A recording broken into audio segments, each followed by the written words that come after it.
This is the Living Numbers live stream, and I am here today to talk about some NBA. So clearly, the NBA season doesn't end because this offseason has been amazing. So, of course, make sure you guys make sure you guys comment at the bottom. I will be following what you guys are saying and go ahead and jump into the discussion as me and Big Stu talk NBA. So he's supposed to be on here pretty soon. How's everybody doing? As I wait on him to get here, definitely we're going to talk about like winners and losers, people that we want to see in different spots, what team or people or ideas won the NBA offseason. So it's not just going to be, whomever. Let's see, who won? Damian Lillard. Now, if we want to talk about winners and losers, this guy continues to get paid. Dame Dollar continues to make money because, he's awesome, number one. But number two, he continues to stay loyal to Portland. He continues to be a great player and do great things. So Dame has earned every dime. Every penny he gets, he deserves. So I'll have the chat up here as you guys are jumping in and asking questions. I think we'll start with just kind of overall. And the off season has been nonstop. It has just continued to one thing after another. Somebody gets signed, and then we got trades that happen. The whole Kevin Durant, Kyrie thing has literally hovered over the entire offseason. So coming into the offseason, the overarching storylines were, number one, what is going to happen with Russell Westbrook and the Lakers?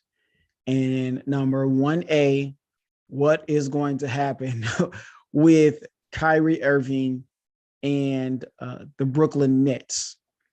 And then I think very closely behind that was James Harden.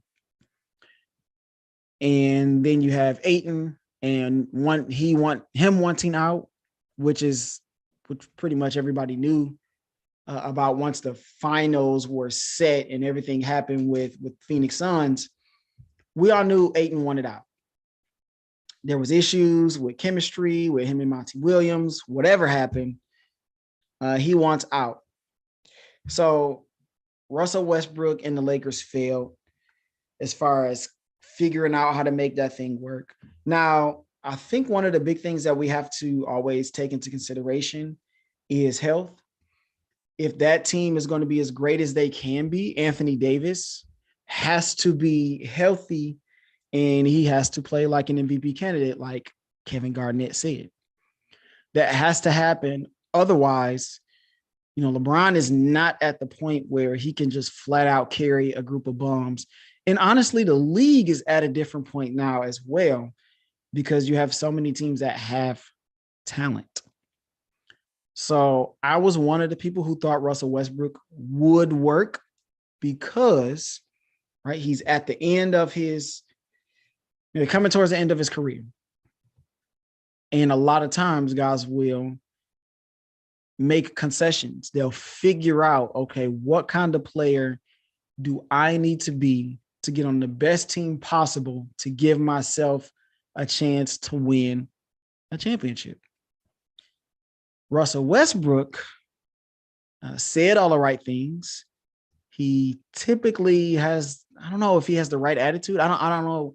There's like this give and take with Russ, because you want somebody to be confident in themselves and to play hard all the time. and do that sort of thing. But you have this guy who has this ego that will not allow him to change his game. With the kind of athleticism that Russell Westbrook has, there is no reason why he can't be an outstanding defender. He has the length, he has the size, he has the athleticism to be a great defender and to be a great cutter. Somebody who runs the lanes, somebody who cuts, who sets screens, because when guards set screens, is not as common as when bigs do it.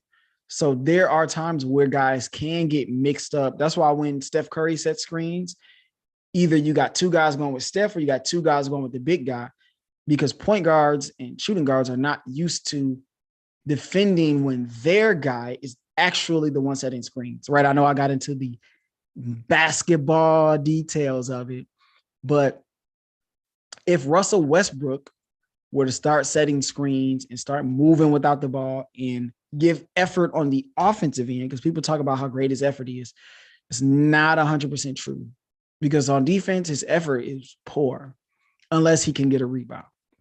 So clearly Russell Westbrook and the Lakers, that experiment failed, and they have to move him. They have to move him. There's no way you could keep him on that team. It won't work. We saw it. And so we move on to Kyrie, who he honestly needs to get traded for. You give up the picks if you're LA. You figure out the money. You got to swap these guys because, one, nobody wants Kyrie Irving. Clearly, nobody wants Kyrie Irving, or at least they won't give up what the Nets want back.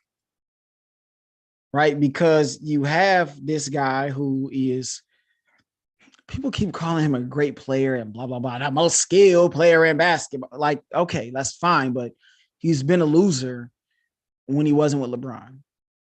So who cares if he's the most skilled player ever? Like, that's great. That sounds really good. But in actuality, when it comes to wins, when it comes to playing basketball, it hasn't really amounted to much without LeBron James. And that's because of his attitude. Something with Kyrie prevents him from gelling with most teams. No matter how much talent he or they have, is something about it that doesn't click. It doesn't click. So Kyrie Irving's got to get moved. Nobody wants him except for LA. And if you're Brooklyn and you're moving guys, you really don't have anything to lose.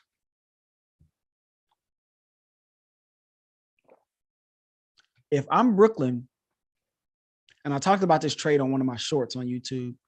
If I'm Brooklyn, I take Russell Westbrook.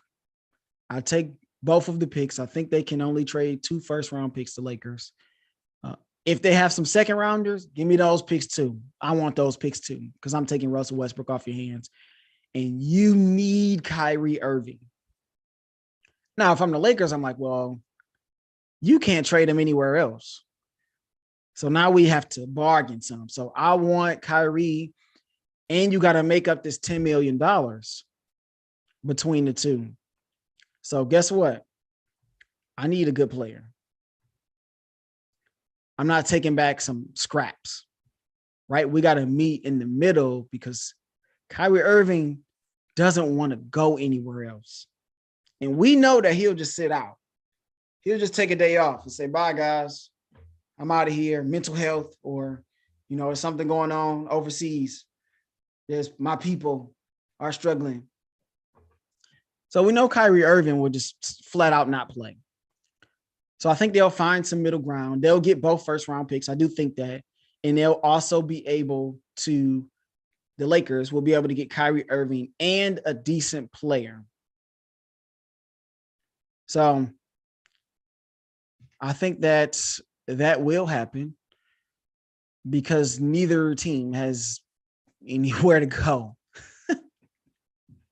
So also Brooklyn has another guy that wants out, and his name is Kevin Durant. And he is a great player. And typically you have no issues with Kevin Durant. He hoops.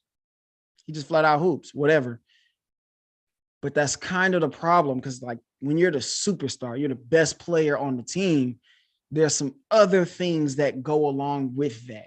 You can't just be the best player and just want to worry about playing basketball. I mean, you can, but when things happen like this, people are going to blame you. And he does. He and Kyrie were saying that we don't need a coach. And if you do give us a coach, we want to pick the guy, and they pick Steve Nash. I don't think Steve Nash has been bad, but he ain't set the world on fire, right? He benched Jared Allen for DeAndre Jordan. All of these things have been well documented.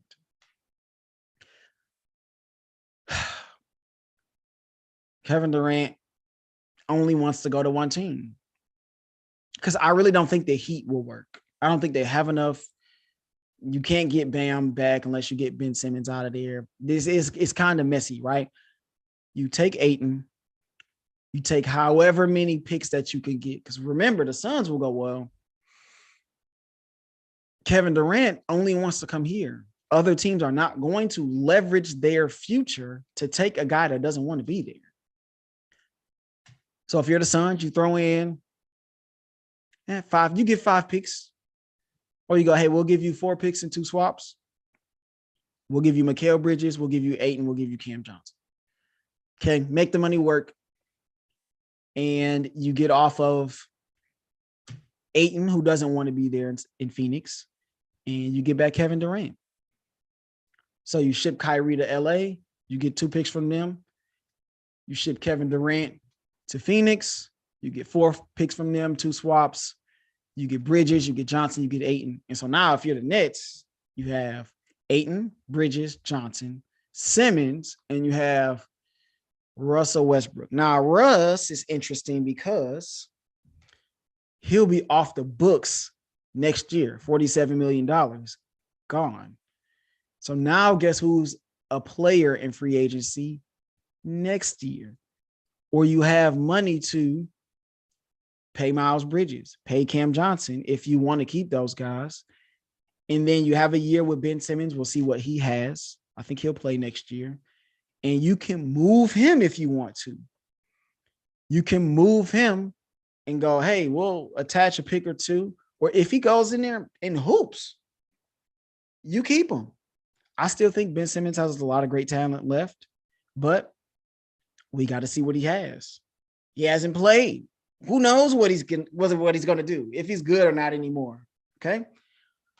So that's what you do with the Nets. I just solved your problem. Take my advice and get up off Kevin Durant. Because really, if I'm a team like the Pistons, hey, shout out to Detroit.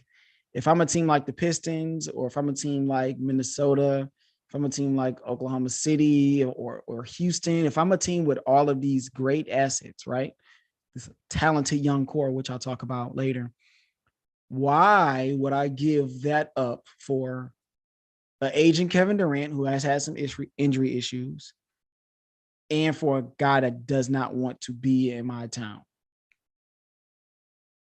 Right? What's going to stop him from requesting a trade out sooner rather than later? Nothing's going to stop him. So with that being said, I just solved your issues. I just told you why other people are not going to trade for him. And that's it. So moving on. Rudy Gobert was traded. That guy, I mean, the overpay has been talked about loudly enough. I just think when you have Rudy Gobert and you have Cat, we have seen 2 guys that have not looked good in the playoffs. That's my problem with that trade. Those 2 guys have had some issues staying on the court for whatever reason. You could say Rudy Gobert is one of the best players in the league. You could say that he is the best defender. You could say whatever you want to say. But in the playoffs, he has been played off the floor. In the playoffs, we have seen Cat look terrible. We've also seen him look very good. I think he'll continue to grow and mature. His talent is undeniable. He's a very good player. So we'll see what that looks like. I think it will be interesting. And it will be nice to see a team that doesn't just run high screening roll. One guy in this corner, one guy in that corner, one guy on the wing, and then ball handler, screener, and we'll see what happens. Like, it will be nice to see a change up from that, at least a little bit, because they'll have these two massive human beings on the floor. And then Ant-Man is just awesome. I've talked about him so many times. So now I'm going to get into my first number. And that's 3. The number 3. Because if you have 3 wishes, right? We've seen this with movies with genies and magic and blah, blah, blah. If I had 3 wishes for players that I want moved to different situations, I got those 3 players here. I actually got 5 down. 5, 6-ish. I'll start with number 5, my most honorable mention. 2 honorable mentions here. Kevin Love almost made the list because I want to see him on a team that can play. And I think we're seeing that now with Cleveland. Before this year, Cleveland just looked like a train wreck since LeBron left. They look terrible. But they've got it together. Darius Garland got a super max. And he's very good. I don't know where it's super max or regular max, but he got a lot of money. Max deal. He's very good. I really like Darius Garland. So I'd like Kevin Love to stay on that team, and I think he will. My number 4, also honorable mention, Bogdan Bogdanović from the Atlanta Hawks. This guy has been good. He's still good, but he's wasting away over there, and I don't really think that they want him. Right? He's not getting the burn that you would hope. And he's on the last year of his deal. He's making like $16 million, I think. So I'd love to see him go to Dallas and play with Luka. Now, you could probably say almost any guy is going to be great next to Luka Doncic. And you'd be true. That'd be a very true statement. I would say that Bogey knows how to play off the ball. He'll finally be a starter where he can get enough burn. And then you can also pair him with that second unit because he is a very good ball handler. And they basically just traded a bunch of guys away to get Christian Wood. So I'd like to see Bogey over in Dallas. I don't know if it can or if it will happen. They have Tim Hardaway Jr., who kind of serves as that, but I don't know what he's going to look like coming off that injury. Now, to get in the actual list, RJ Barrett. I would like RJ Barrett to actually get out from under Tibbs, who's a defensive coach, runs a really slow system. I would like to see RJ Barrett get to a competent organization, somewhere where he can actually be a star and not have Julius Randle next to him. Get him out of here. Or honestly, if you could trade Julius Randle to Dallas, I wouldn't be mad at that. Like, him and Christian Wood could kind of play off of each other along with Luka, Tim Hardaway. That wouldn't be bad. So keep RJ Barrett in New York and trade Julius Randle to Dallas. That wouldn't be bad. I kind of like that. But RJ Barrett to Indiana is the actual change I would have liked to see, because RJ Barrett would then be with an organization that is competent, that is stable, that will pour in the resources for him to be a good player. Remember, Victor Oladipo went to Indiana and was an all-star. So I think they could do the same thing for RJ Barrett's career. Number 2, John Collins. Clearly, Atlanta doesn't want him either. They're going through like this renaissance, this revolution with their organization where they just don't want talented guys for whatever reason. They're also trying to get rid of Clint Capella. They've been trying to trade everybody for a while because they've been sort of underachieving. I think a guy like Trae Young, he's so small. I don't know if he can be your number 1 guy, right? He had the 1 year. I don't know if it was kind of a fluke because Philly fell apart, Ben Simmons, that whole thing. But they're not getting rid of Trae Young. He's going to be the one. He's going to be the guy there. John Collins, I would love to see him in Charlotte, right? They don't have an inside presence. They don't have anybody that's really going to hurt you scoring the ball inside. So I'd like to see John Collins over there. He can shoot it from outside. He can make his own offense. They'll have Mark Williams, but he's not working in the post. He's not working down low. He's not even really shooting the ball much. So having a guy like John Collins paired with LaMelo Ball, somebody he can play off of, that would be nice.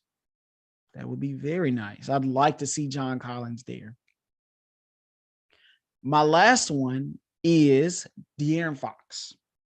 My number one guy that I would like to see moved is De'Aaron Fox, because the Sacramento Kings have been an incompetent organization for a long time, really since Chris Webber and those guys left and the team was blown up. They haven't been good or even thought about being good since.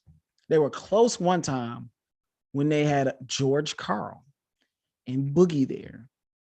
And George Karl found a way. I think it was, it was Dave Yeager. I think it was Dave Yeager. Correct me if I'm wrong. Dave Yeager somehow found a way to get the most out of Boogie. Pretty sure it was Dave Yeager. Then the next season, they weren't that good and they fired him. Go figure. Sacramento has been a bad organization for a while. So I'd love to see Fox get out from under the Sacramento Kings, where they don't know how to get anything right. And I would like to see him paired up with another superstar who just won't leave their organization. And you may know who I'm talking about. I'm not talking about Dame. I don't want a backcourt that's that small. I'm talking about Washington. To see Fox paired with Beal, Slash and Dash 2.0. I'd love to see Fox go to Washington, be a point guard, and play with a guy who can be a primary scorer. I don't think he's had a backcourt mate that could score the basketball like that. He hasn't. He really hasn't had a running buddy at all. They traded Tyrese Halliburton for some reason. I don't know. Because you win in this league with wings and guards. Big guys, they got to be special. They got to be Embiid. They got to be Jokic. They got to be those guys. So I would like to see Fox go to Washington, pair up with Beal, and see what they can do from there. I mean, they still have Porzingis. They got Kuzma. So those are my three wishes. Those three guys I wish will go somewhere else so that we can just see if they can be successful. Now we're going to go from wishes, things that I hope will happen, to things that actually happen. And we're going to talk about free agency. So free agency is basically still going on. What's his name? Kevin Durant and Kyrie Irving pretty much hijacked free agency. Nobody's going to make any moves. What they're making moves are small moves. Nobody's really doing a whole lot. They're kind of seeing how that plays out. Understandably so, especially if you are kind of in the running, which I don't really see it happening. But this number is 99 cents. So for 99 cents, you used to be able to get a lot. Not so much anymore. So I've got two items for 99 cents. You got a pack of gum that can really last you some time, right? You can share gum. You can chew on gum for a while. You might have this pack of gum for a week, 2 weeks. There's also another thing that costs 99 cents. That's a bag of chips. And you know, just like I know, whenever you buy a bag of chips, you really feel like you got fleeced. You feel like, wait, where's the rest of it? Half the bag is empty. It's full of air. But when you buy gum, 99-cent pack, you're like, okay, I'm good. I got a good deal. Pack of gum, good deal, 99 cents. Bag of chips, bad deal, 99 cents. I think you guys know where we're going with this. Or they're going to talk about good deals and bad deals in free agency. So I got a couple of smaller numbers here. I'll start with the smaller ones. So these are my bags of chips, right? My bad deals. I think Gary Harris, 2 years, $13 million. Kind of a lot for a guy who hasn't done anything since his injury in Denver like 4 years ago.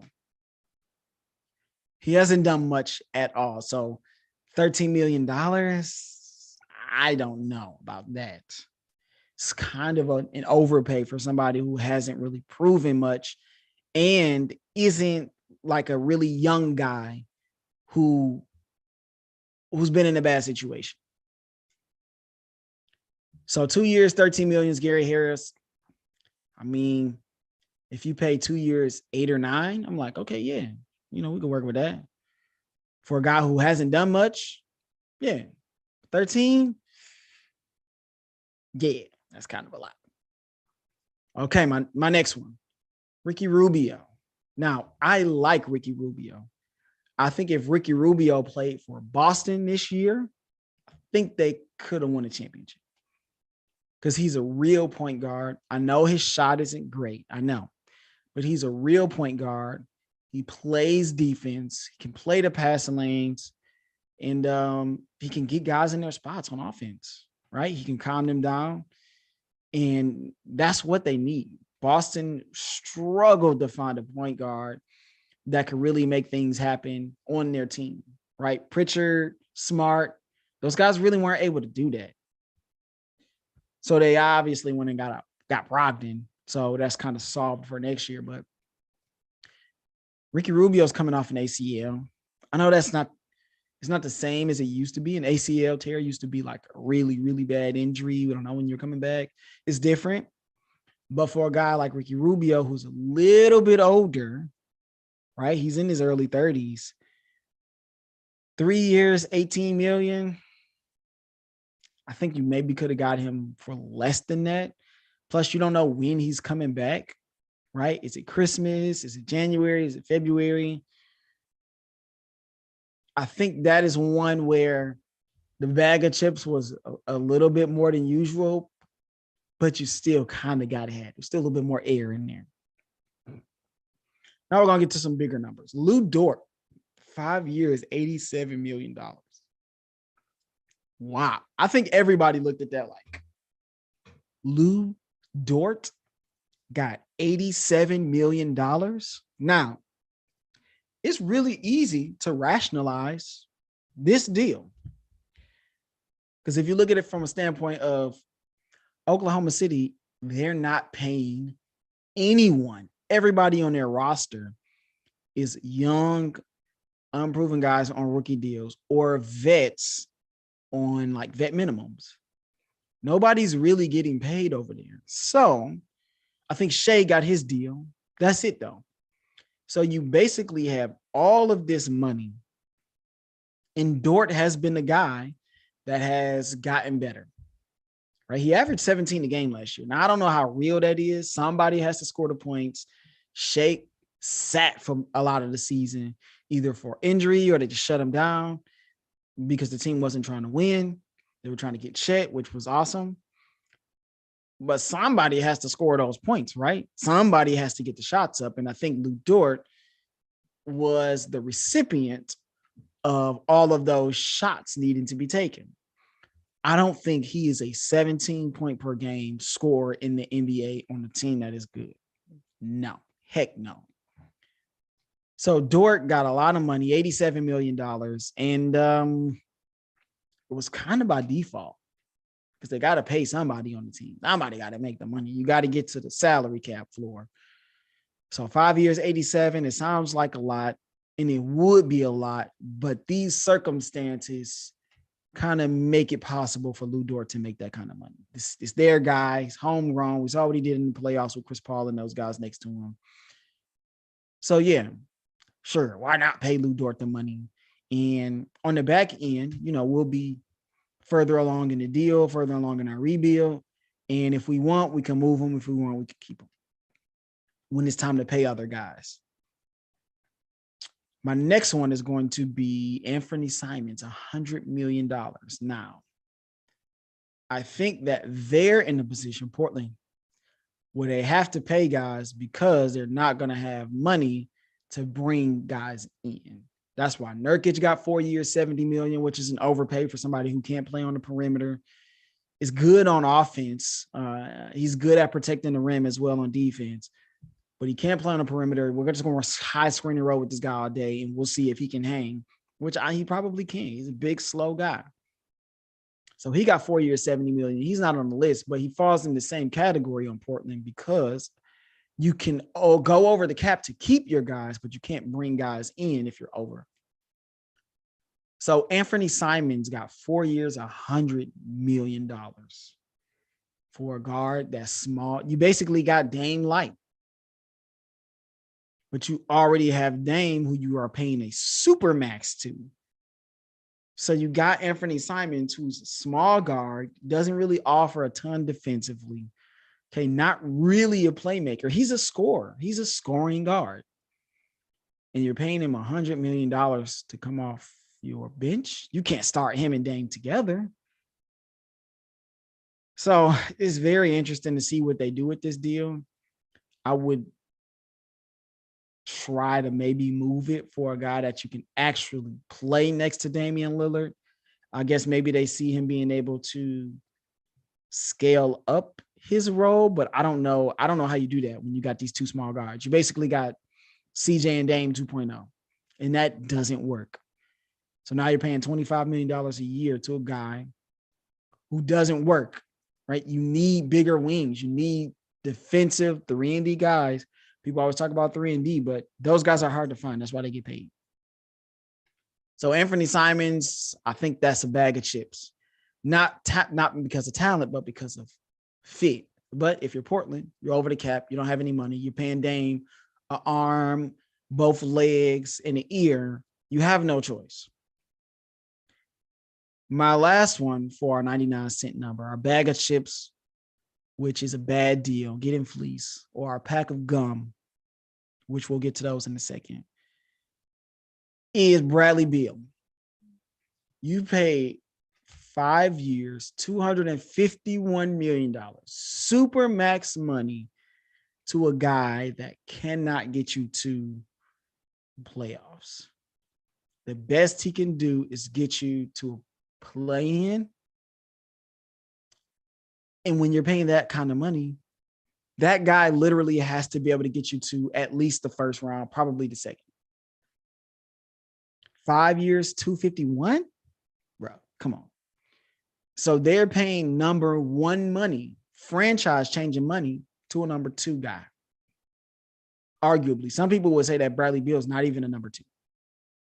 So it's going to be interesting to see how they try to build this team out. He doesn't want to leave. I don't know if he wants to win. I think when you have a guy that wants to win, they'll do different things. Like James Harden, he took less money this year to be able to put more talent around the team. And if you sign a 5 years, 251, and your name ain't Giannis, Jokic, Embiid, Ja, like, good luck with having a team that's competent.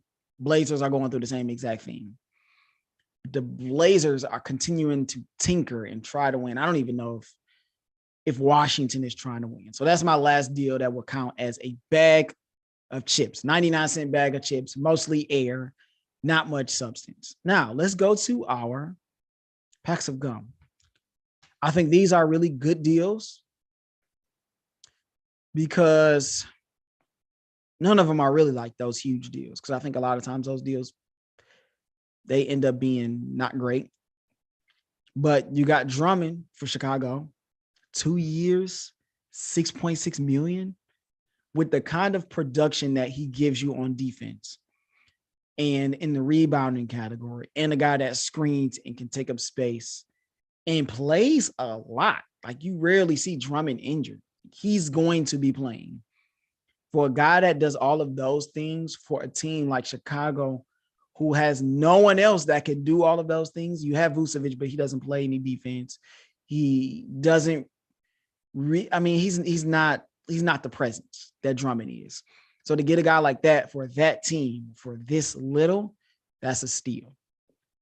Now, if they would have been paying Drummond 2 years, $20 million, now you start to push it into the bag of chips category. But for 2 years, 6.6, $3.3 million a year, that's nothing for the guy like Drummond who will give you great production.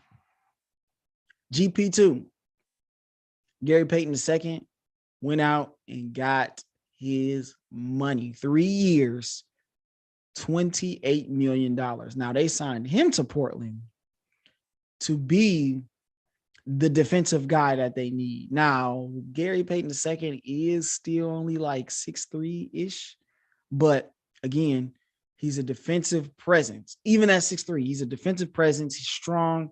He can make corner threes. He's basically a 3-and-D guy that you got for what? $9 million, $9.5 million a year. Those guys go for 12 to 15 million easily. 3-and-D guys. So you got a guy like Gary Payton who can do a lot of the dirty work that Dame and Anthony Simons are not really going to be able to do. So I think that was a good one. And I mean, he has championship pedigree now. Like, he played serious minutes in the playoffs, in the finals, even people like me, I didn't think he was really going to be that guy. I didn't think that he was going to be that guy to be able to really make that difference up for what they would be missing. And when he wasn't there, you saw a difference. Like, they really could have used him against Ja Morant and Luka and all those people. But I mean, obviously they figured it out. They got through it. But I think that Gary Payton deal, $9 million a year, basically, I think he's worth it. Now, my top two, number 2 here for our, what did I say? Our pack of gum, 99-cent pack of gum, goes a long way, right? Great deal. Malik Monk, 2 years, $19 million. Now, I know that this guy is not a defensive stopper, to say the least, but Malik Monk can score the basketball. He can shoot the basketball, right? This guy can fit into, I think he's one of those guys that can fit into any team, right? If you need him to play off the ball, we've seen him do it with the Lakers. And then when you need him to play on the ball and handle some of those duties, we've seen that he was able to be that guy that we saw at Kentucky. Right? At Kentucky, Malik Monk was a hooper. That's why he got drafted to Charlotte. Like, he can hoop, he can get buckets, he can do his thing, but we hadn't really seen that in the league until he got on this minimum deal with the Lakers. And people was like, oh, wait a second. Like, he's really one of the best players that they have on their team. At least he was playing the best. Shoot, because LeBron was out, AD was out, freaking Westbrook was terrible. And so this guy that can handle, this guy that can slash, this guy that can shoot, you go, okay, wait a second. We got something here. He's not a bust. So Malik Monk was able to get his money, and now he's in his with his teammate, his backcourt mate, De'Aaron Fox. And we'll see how that goes. Still, again, here, you got 2 small guards. Fox is good on defense. He's not great on defense. And you got Monk, who's not really a defensive player at all. So we'll see how that goes. I think they got for a good deal. I'll prefer him to go to a different team, but the money's good. One of my favorite packs of gum to continue. My favorite deals was John Wall. Now, people might go, well, John Wall, wait, he came off an ACL. Then he had an Achilles injury. No, I think maybe it was a foot, then an Achilles. I'm not sure. But he had the Achilles injury. He hasn't played in a year and some change. What does John Wall, bruh? John Wall can still hoop. At least I believe so. John Wall can still get you buckets. And remember, the last time we saw him in Houston, that team wasn't any good. He has Paul George and Kawhi Leonard. And John Wall is a real point guard. He's a real point guard. So playing with these 2 guys, oh, man. Huh? And Zubac is still there, so he'll be able to run pick and roll with him. They've got wings all over the court. They like to play 5 out. I think John Wall is going to eat. This deal is going to be looked at as 2 years, $13 million. This deal is going to be looked at as the biggest steal of free agency. That's what I believe. The biggest bargain of free agency is going to be this John Wall deal, 2 years, $13 million. I think he's going to hoop. And I think with Kawhi and PG back, all of this hinges on health. It all hinges on health because those guys can't stay healthy.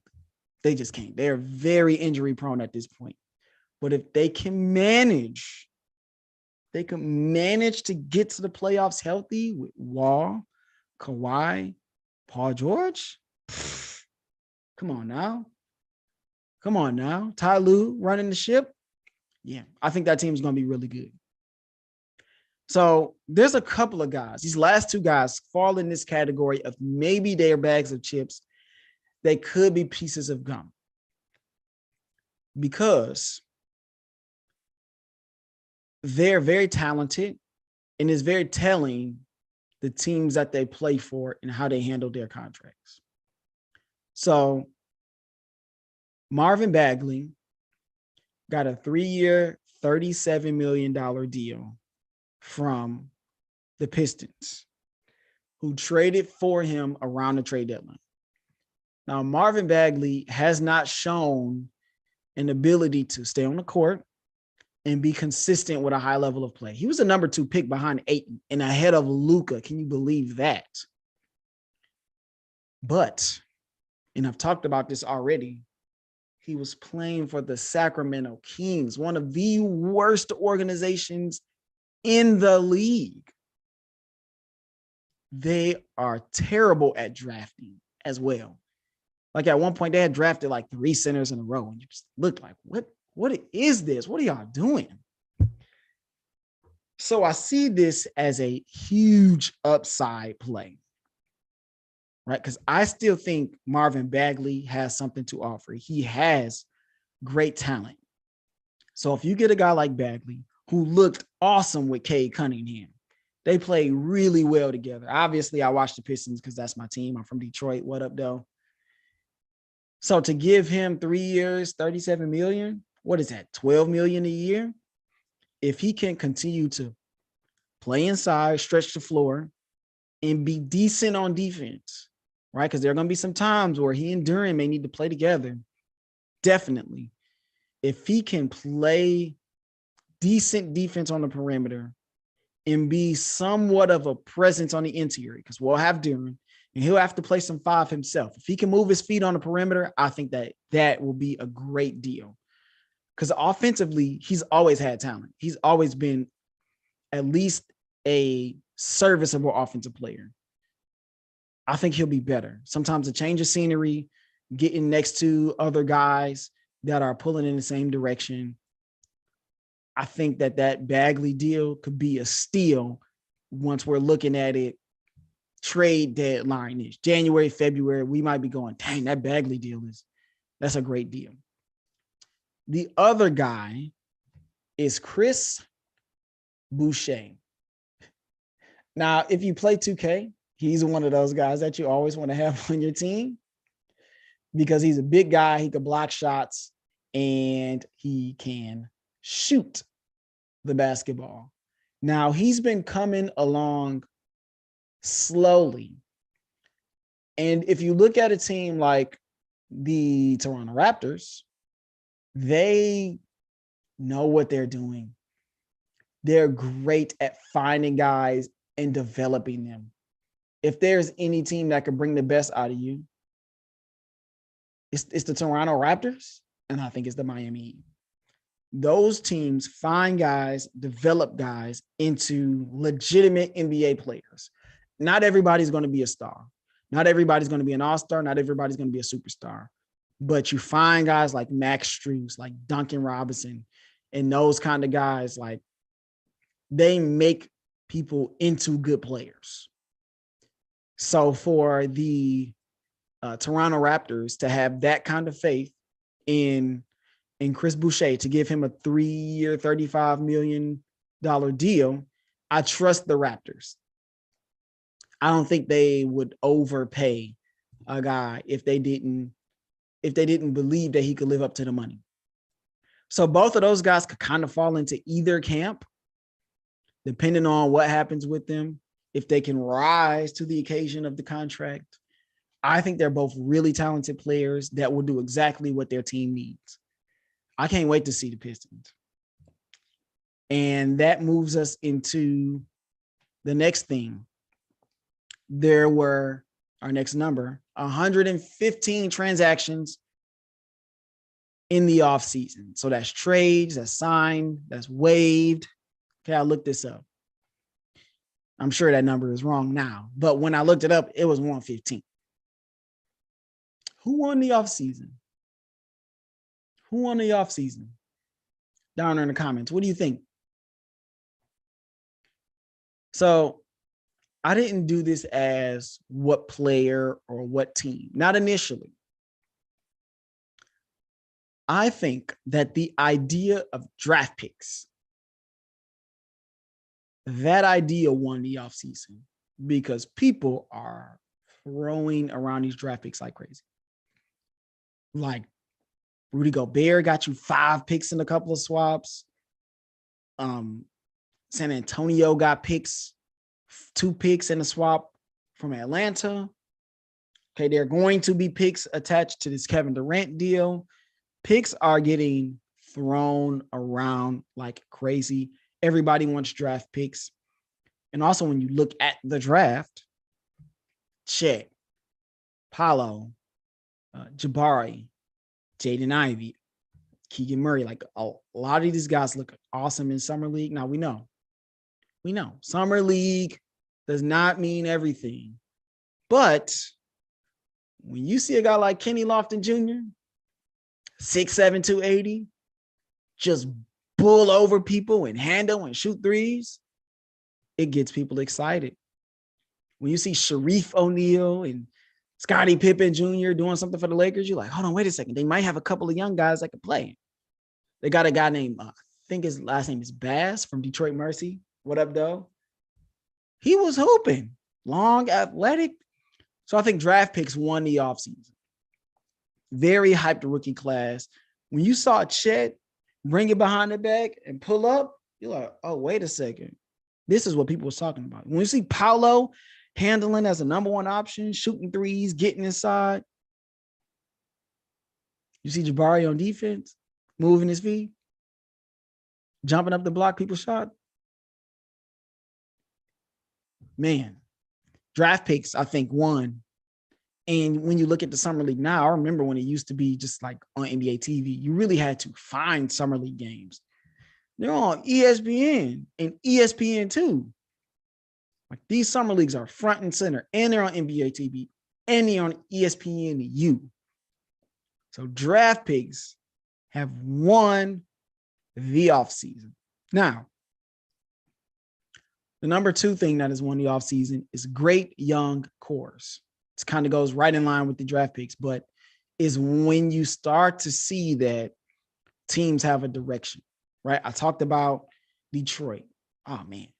Cade, Jaden Ivey, Sadiq Bey, maybe Marvin Bagley can be like, not a bridge, but he's an older player. He's been around for a while, but maybe he could step into a role. And then you got Jalen Durant. You got a lot of young guys, Big Beef Stew, who's shooting threes now. I really like the young core of the Pistons. Killian Hayes, people are very down on him. I've seen Killian Hayes do great things on defense and great things creating for others. I love it. I love it. I'm keeping Killian. We'll see what happens when it's time to get paid. But also the Rockets. Their young core, Jaylen Green, going to be a superstar. He's going to be a superstar. They got Josh Christopher, Şengün, everybody loves him. Then you go and get Jabari Smith. Man, Jayshawn Tate is still playing on that team. Guys like Garuba and Daishen Nix, those guys can play. They can play. Great young core in Houston. And also, you can't ignore what Oklahoma City is doing. They're like, okay, are you super tall? Can you handle? Can you shoot? Yes, you can play for us. That's basically what they're doing. How tall and skilled can we be? That's not a bad idea. That's not a bad place to be. Now, that's a 2K team. We'll see what it looks like in real life when Kenny Lofton Jr. is literally backing you under the rim and throwing the ball up. We'll see what it looks like when Joel Embiid comes into town or Jokic comes into town and they're literally putting you inside of the rim because you're too small. But when you look at Poku, you go, dang, like he can handle, he can shoot, he can pass the ball too. Chet, oh man. The new guy that they drafted, Jane, you're like, bro, all these guys are like almost 7 feet tall or 7 feet and taller. And then you go and get Jalen Williams from Santa Barbara. That dude is hooping too. He will be in the rotation. He is very good. And let's not forget about Giddey and Shea. That Oklahoma City core is very good. Very good. Now they're very young. And as these guys get older and their contracts are up, like you gotta pay people at some point. How does that work? Who do they keep? Who do they trade? Are they ever going to flip the script and trade guys to bring in somebody? I don't think they will. They've been very patient up to this point. They continue to accumulate draft picks and young players. So I think that core is very good. Those three cores, Detroit, Houston, and Oklahoma City. Again, now you got some cores like Orlando where you go, I don't know, I like Chet. Chet's good. Is Suggs going to be good? He could be. Is Markelle Fultz going to resurrect his very short career? I don't know. Possibly. Wendell Carter is good. He looks like he's going to be good. Jonathan Isaac can't stay healthy. So there are some young cores where you go, yeah, I don't know. I'll take a crab juice. I don't know. Okay. And then our last winner of the offseason is the Supermax. If you are eligible for a Supermax, Ja Morant got his Supermax. I think he got a Supermax. A lot of these guys got max. These young players, Devin Booker, maxed. I already talked about Bradley Beal getting Supermaxed. Now, guys are able to make their money, but we see if you want to win, if you want to have a chance to put guys around you, I think everybody should pay attention to what James Harden is doing. I've been very critical of James Harden because I've not always felt like he cared about winning. And then in the playoffs, I feel like James Harden would melt down in the playoffs. Like he just wasn't that guy. But he's showing something here where, number one, he got out of Brooklyn. Like, hey, y'all don't know this, but this place is in shambles and I'm getting out of here while I can. Right? James Harden looks good. I don't know. I'm not going to say look good because he did quit on 2 teams, but he looks better than he did at the beginning, where you go, wait a second, you got Kyrie, you got Kevin Durant, and you're leaving? What are you doing? What are you doing? Everybody gets healthy, y'all are good. But he had some insight to go, I don't know. Kyrie doesn't care. And Kevin Durant is not going to hold Kyrie accountable. And this team's not working. It's not working. Y'all don't know it yet. I know it. Get me to Philly. And so he did that. So James Harden looks much, much better than he did 6 months ago or however many months ago when he got traded. But that Supermax, man, guys are getting their money. They are getting paid. Dame just signed another 2 years, $160 million. I'm sorry. Another 2 years, 120 something $million. That's $60 million a year. That is ridiculous money. Now, he's going to keep signing Supermax deals, Supermax extensions, but guess what? A team is never going to win. Unfortunately, because I really like Dame. He's a great player. He's a great leader. All of those things are obvious. You can't take anything away from him, but that team's never going to be able to win unless they can get big time and literally big people around him that can play, that can guard on defense, and that can be serviceable on offense. Because we've seen if you can't play offense, the league is just going to leave you alone. We saw it happen to Draymond Green. We see it happen to Rudy Gobert every year in the playoffs. Even if you want to go back, we saw it happen to Tony Allen. People just left him like, that guy stinks on offense. We're not going to pay any attention to him. Okay, we saw it happen to Markelle Fultz, Ricky Rubio. There's a ton of guys like that if they don't have the ball and they can't shoot, they're a hindrance. So we'll see what happens. But that Supermax is crazy. So we talked about who won or what won, the ideas that won. Now, who lost? There's a couple of restricted free agents that I feel like have lost. Number one is Miles Bridges, and totally his fault why he lost. That's it. I'm not even going to spend any more time talking about Miles Bridges. If you don't know what he did and what he's going through right now, and you could go look it up, but he 100% lost. I was hoping he would go to the Pistons, but nah. You got bigger fish to fry. You got bigger trouble to get yourself out of. Two guys in particular that I like, that I definitely want to see in different situations, who are currently losing their restricted free agents. One of them is Colin Sexton. I wish that he could get to Dallas and play next to Luka and be another guy who can score. He can play off the ball. We saw him do it with Darius Garland. He can definitely play on the ball and get buckets because he averaged 25 2 years ago when Darius Garland was injured. I would love to see Sexton go somewhere and hoop. But right now, he had an ACL last year, and he's just kind of waiting around. We'll see if he gets paid, but he kind of lost his offseason. And another guy that has lost, kind of a TBD kind of deal, is Deandre Ayton. Ayton wanted a Supermax. He wanted to get paid, but guess what? He's still stuck in Phoenix.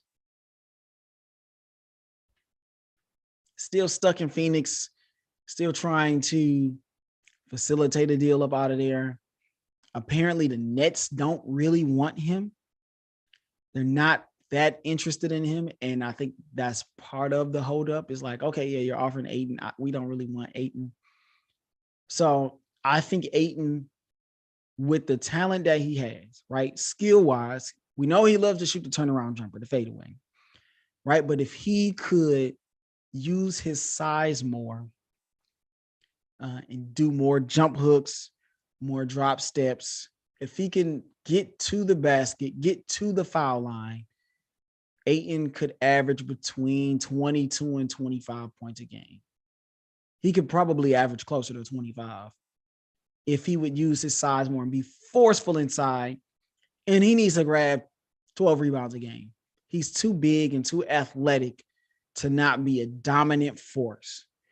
If that switch goes off, Ayton will be looked at like these other guys like Jokic, like Embiid. I truly believe he has that kind of talent and athleticism to dominate. He's not as big as those guys, but I think he's just as athletic as Joel Embiid. Joel Embiid is so good. He's a very fluid athlete to be 7'1", 280. Very fluid athlete, very skilled. Maybe DeAndre Ayton can't be that, but he can be close. He can be a 25 and 12 guy that you have to double team in the post because he should be able to destroy most guys down. But he's currently losing because he's still in Phoenix, where they don't necessarily believe in him to be a super max guy. So we're going from who lost, and we're going to my last thing here. And I have an NBA tier list. Now let's see if I can share my screen, if I can get this up. I made a wonderful tier list here.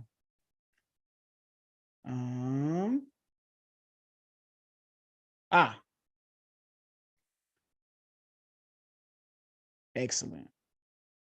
Nope, not that. Where's my tiers? Bear with me as I begin to share.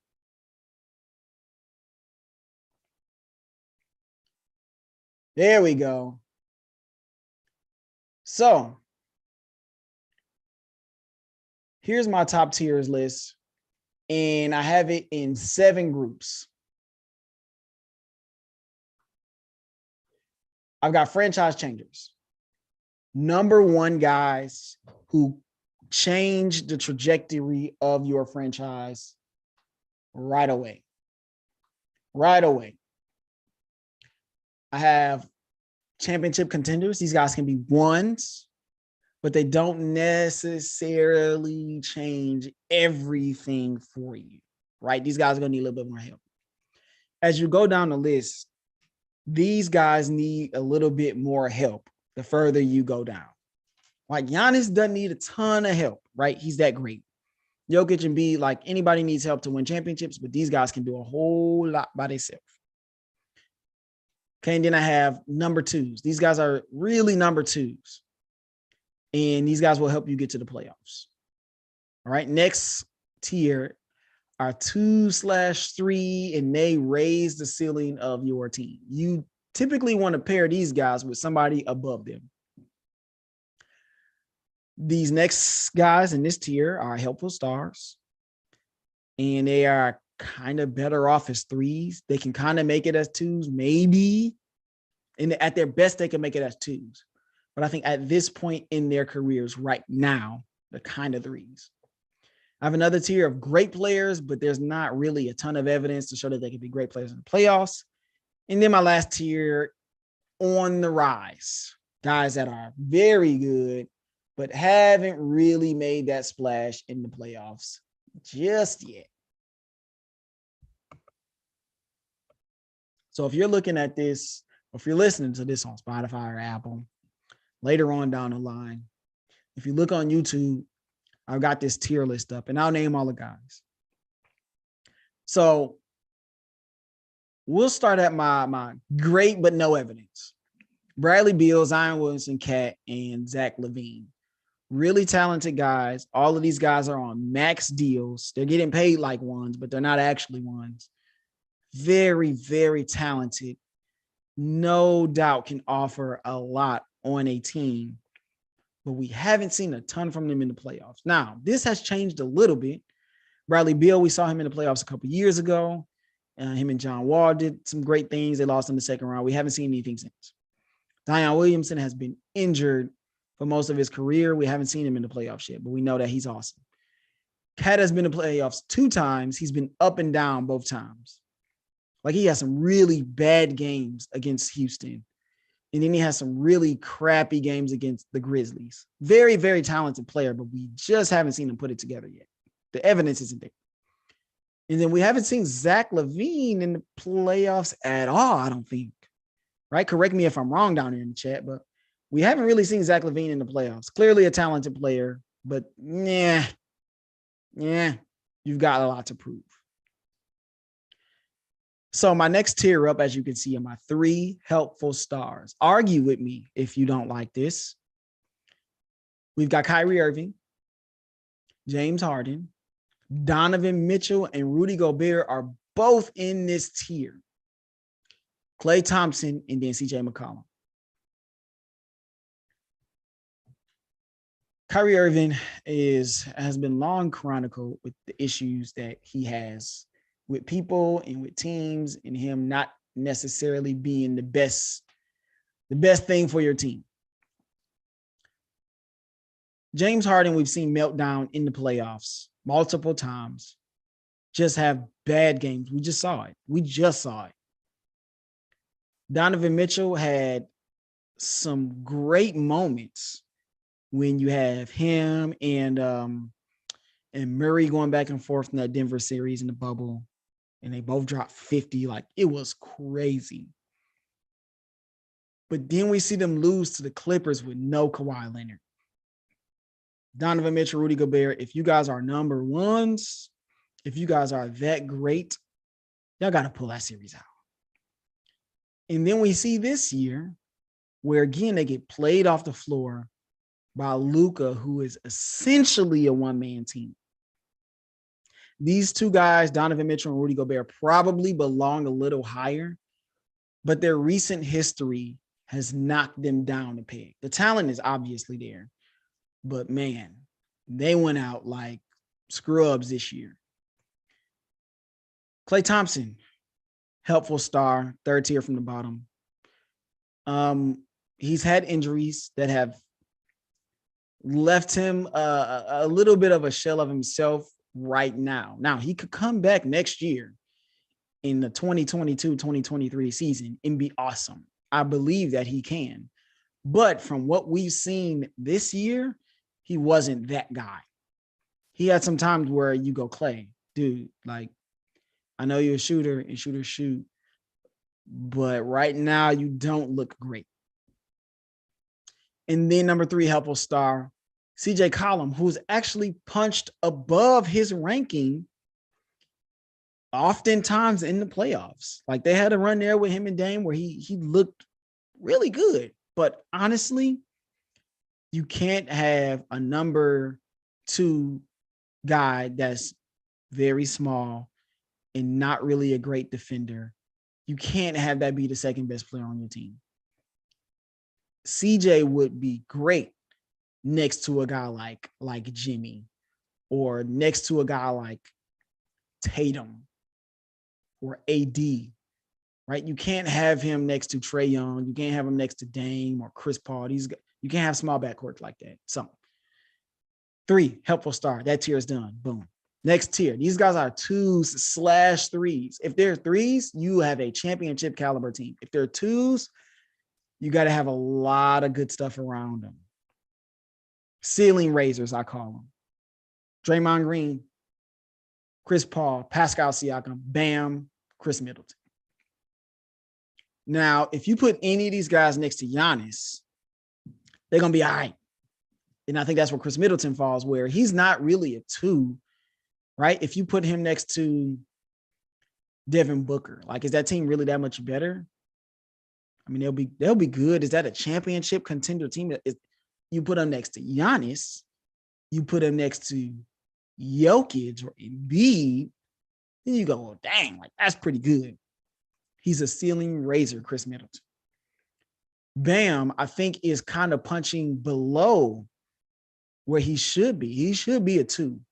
He's athletic enough. He's great enough on defense. He's talented enough on offense, but he doesn't always show it. He doesn't always play that way.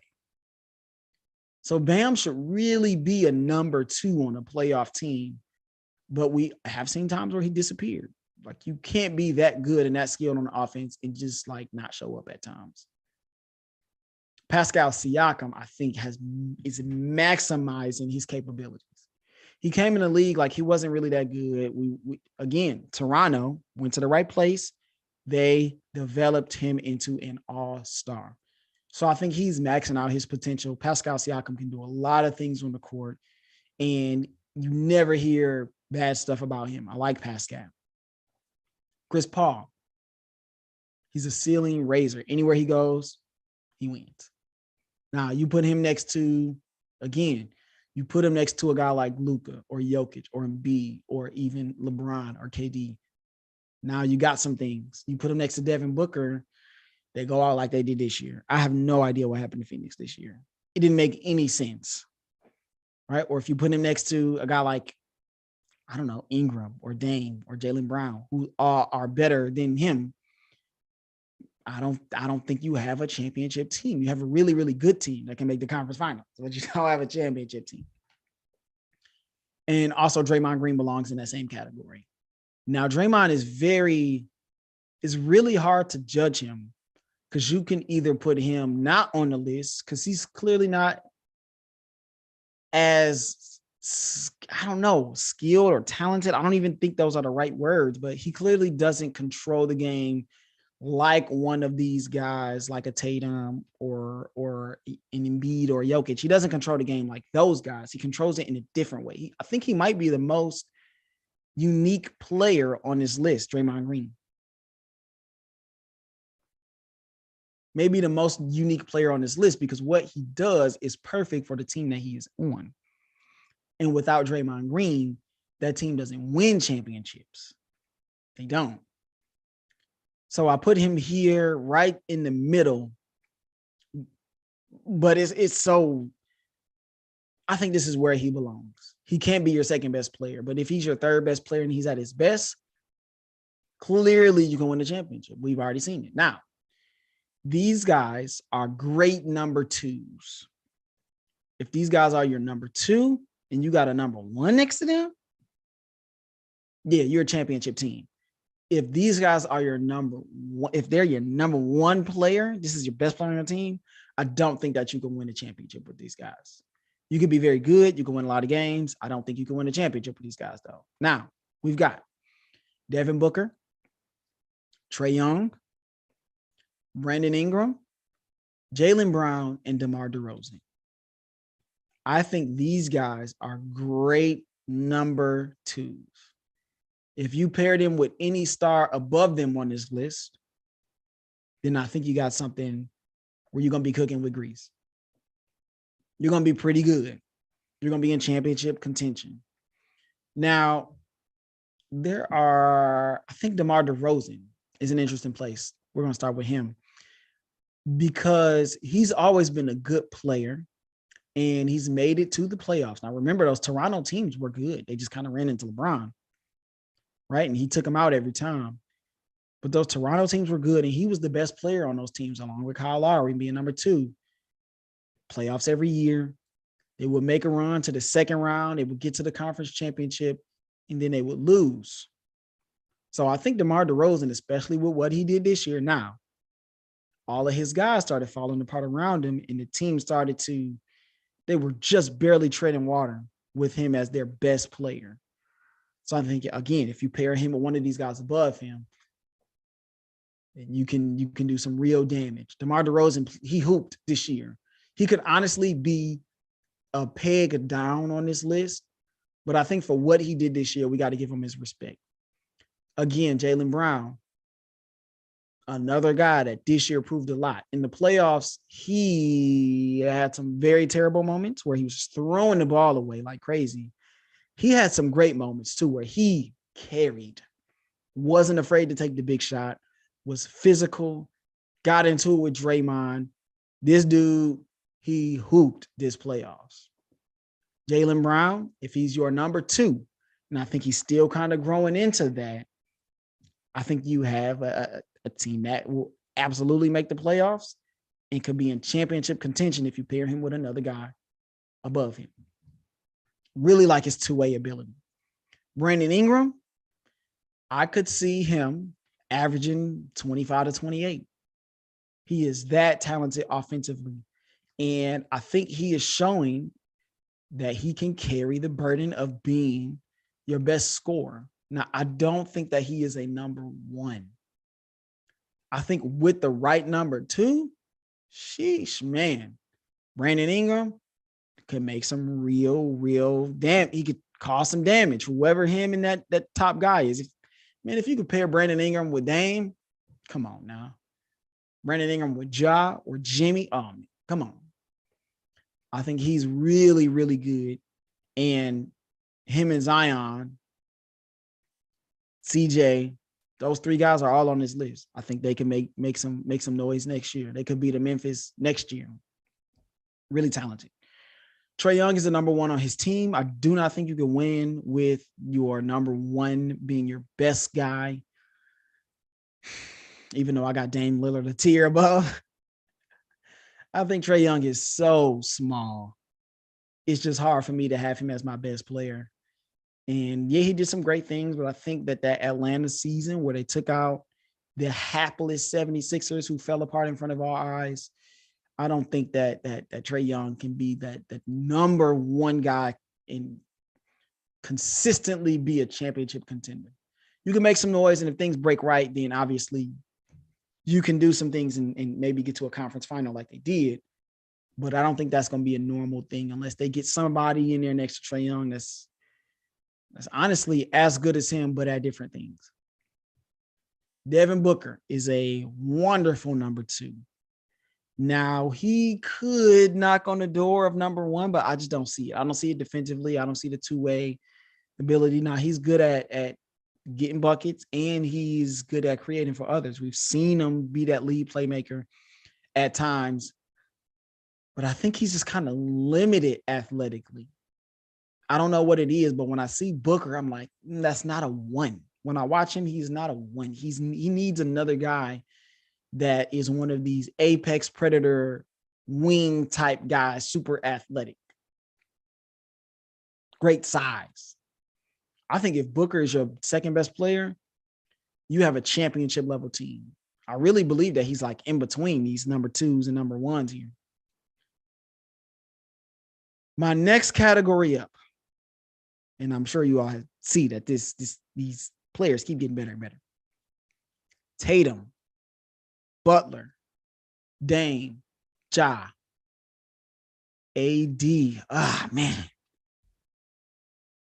Man, these last two guys, AD and Paul George, I think that they have shown ability to be ones, but they are so injury prone. And it was hard to place them too. I think that there could be another category between the number 2 playoff makers and the number 1 championship contenders that could have Booker, AD, and Paul George. I really think that could be another category because all of these guys kind of fall into, they have the talent to be ones, but we haven't really seen them be ones and be successful.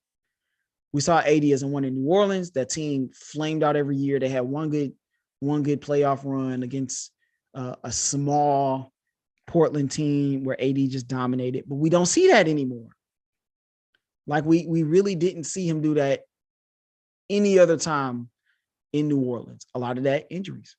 Paul George, again, 6'9", 220, got the handle, got to shoot, could play really defense on anybody, but we haven't really seen it really since Indiana, him really be that guy. He had his time during the pandemic where he wasn't that great.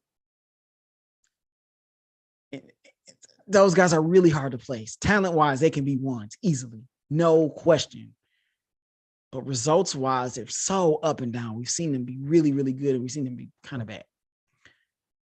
So we have a guy in Ja who I am 100% in on. His leadership, his athletic ability, his ability to get in the lane whenever he feels like it, to finish over people. He and Dame are exceptions where they are small guards, which I typically don't believe in. But these guys make such a huge impact on their teams. We have seen them take teams further than they should have gone. Like Dame's in the playoffs every year, even when his team is not really that great. And he is the reason why. He is the salve for the Portland Trail Blazers. So I couldn't keep him out of this category, even though I know small guards, it's hard to build around them. But I had to put him in the ones category. Him and Ja, they make this intangible difference with their teams where guys are they just play above their pay grade. And then my next two guys, Jimmy Butler, he forced his way into this conversation with him dragging the Timberwolves into the playoffs. Him then dragging the 76ers with Ben Simmons, who cannot shoot and refuses to shoot, and Joel Embiid, who was always injured at that point, into the playoffs and almost into the conference finals.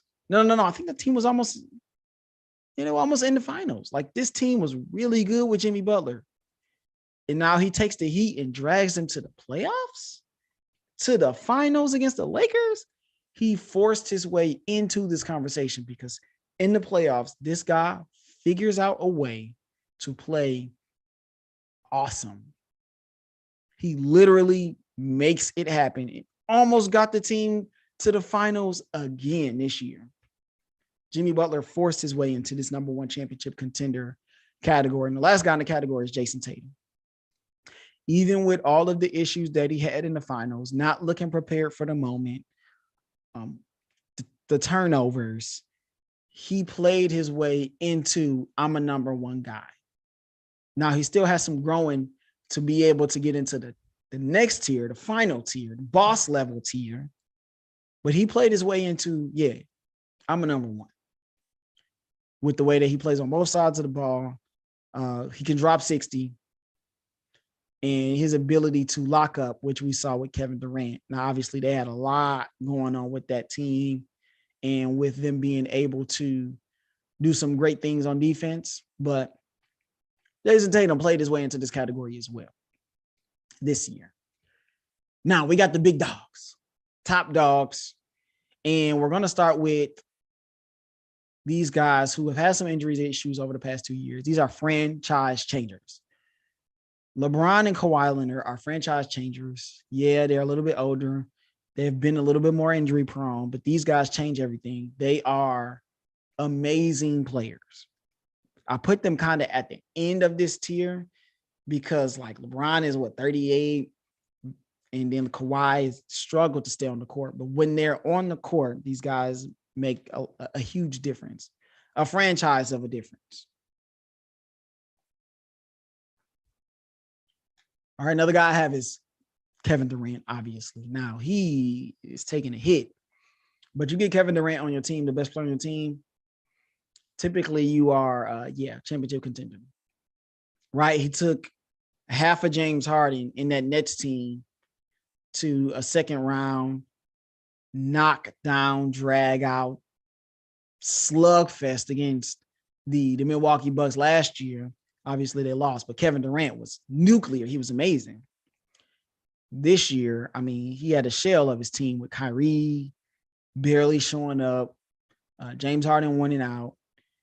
I think this year was the anomaly, I feel like, for Kevin Durant. Typically, when you have him on your team and you've got good pieces around him, you can make a run at a championship. I still really like Kevin Durant. His reputation is taking a huge knock this offseason. Now you got Joel Embiid, big dog.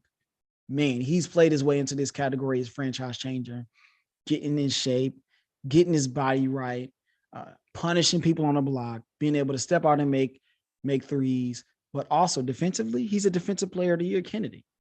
He is that good defensively on the perimeter, on the inside. He is awesome. Joel Embiid, my favorite big man in the league. Jokic, the way that he kind of is dragging this team, right? A team that's really not that good without the best two players, then him being able to raise the ceiling of his team and make everybody around him better. You can't not put Jokic in this category. Yeah, he's big and slow, and he's not this amazing, fun player to watch as far as like dunking on people and that kind of thing, but the results don't lie. This guy is very, very good. He belongs up here as a franchise changer. You have Jokic on your team, your floor is much higher. We saw it this year. Luka. This dude just controls the game, man. He just controls the game.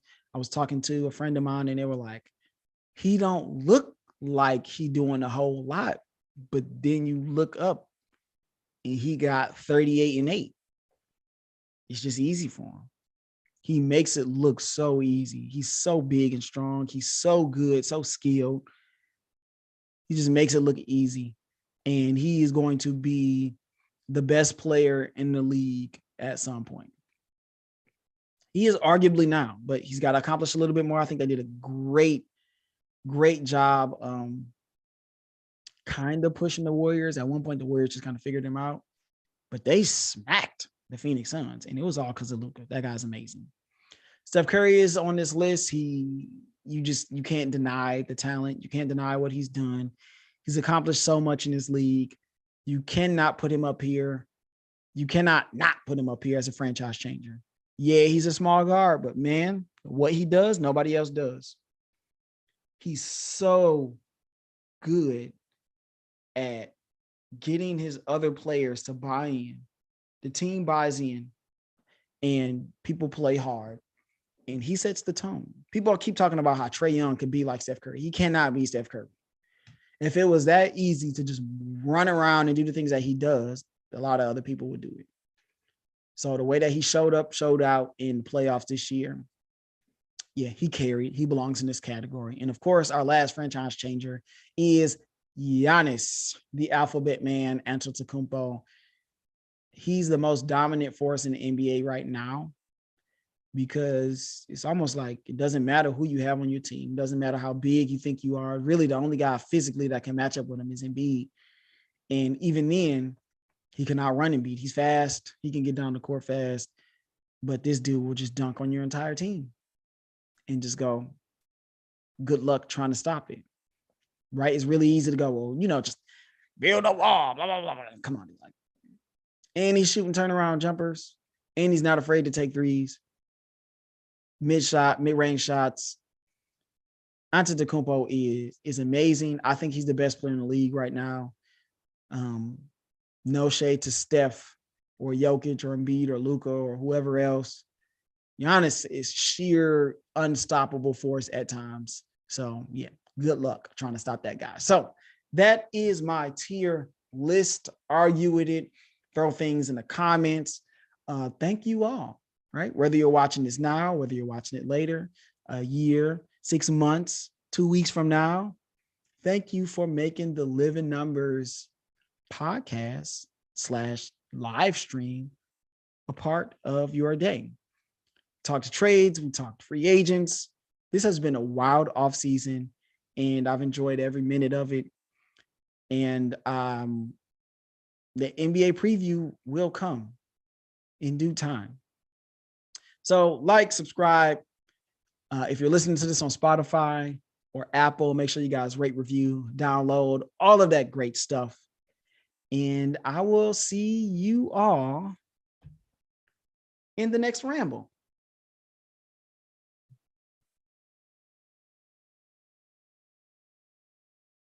Man, that was awesome.